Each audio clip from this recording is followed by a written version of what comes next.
मेरे NEET JEE के students. आज हम बैलेंसिंग ऑफ इक्वेशन का आयन इलेक्ट्रॉन मेथड का और एक और एग्जांपल ले रहे हैं।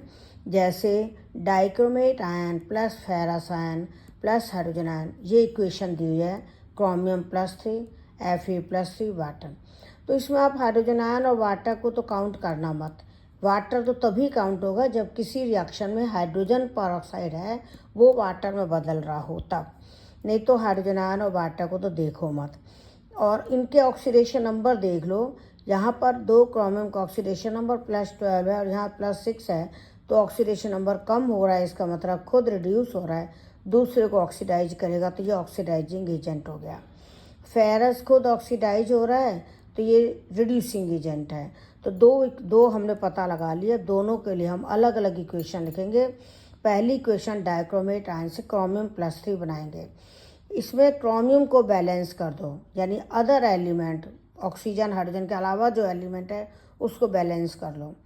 फिर इधर 7 ऑक्सीजन, इधर ऑक्सीजन नहीं है तो यहाँ ऑक्सीजन को बैलेंस करने के लिए वाटर जोड़ो। फिर हाइड्रोजन को बैलेंस करने के लिए, जैसे इसमें 14 हाइड्रोजन है तो हाइड्रोजन को बैलेंस करने के लिए इधर 14 हाइड्रोजन आयन जोड़ दो। अब चार्ज बैलेंस करने के लिए इलेक्ट्रॉन जोड़ो। इधर +14 में से 2 माइनस गया, +12 हुआ। यहाँ पर +6 है तो यहाँ 6 इलेक्ट्रॉन जोड़ दिए, तो ये इक्वेशन 1 बन गई। अब फेरस से फेरिक बनाया। इसमें ऑक्सीजन हाइड्रोजन किसी को भी बैलेंस नहीं करना, ओनली चार्ज बैलेंस करना है।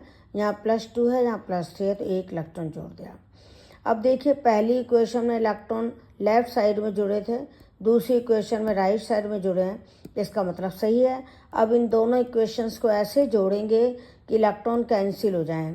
तो पहली इक्वेशन में 6 इलेक्ट्रॉन है, दूसरी इक्वेशन में 1 इलेक्ट्रॉन है, तो पहली इक्वेशन में दूसरी इक्वेशन को 6 से मल्टीप्लाई करके जोड़ेंगे। तो पहली इक्वेशन तो हमने ऐसे कैसे लिख दी और दूसरी इक्वेशन में हमने 6 से मल्टीप्लाई करके लिखा। दोनों तरफ से इलेक्ट्रॉन कैंसिल कर दिए।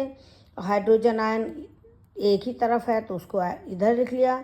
Dichromate ion +6 ferrous ion +14 hydrogen ion = 2 chromium +3 6 ferric ion +7 H2।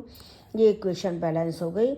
आप पता करना चाहते हो कि इक्वेशन सही बैलेंस हुई है या नहीं, तो इसके लिए चार्ज देख लो। 14 प्लस और 12 प्लस, यानी 26 प्लस में से -2 गया, 24 प्लस है। इधर 3 2 जा 6 और 6 3 जा 18, इधर भी 24 प्लस है। तो अगर दोनों तरफ चार्ज सेम है, इसका मतलब इक्वेशन बैलेंस्ड है। All the best, thank you.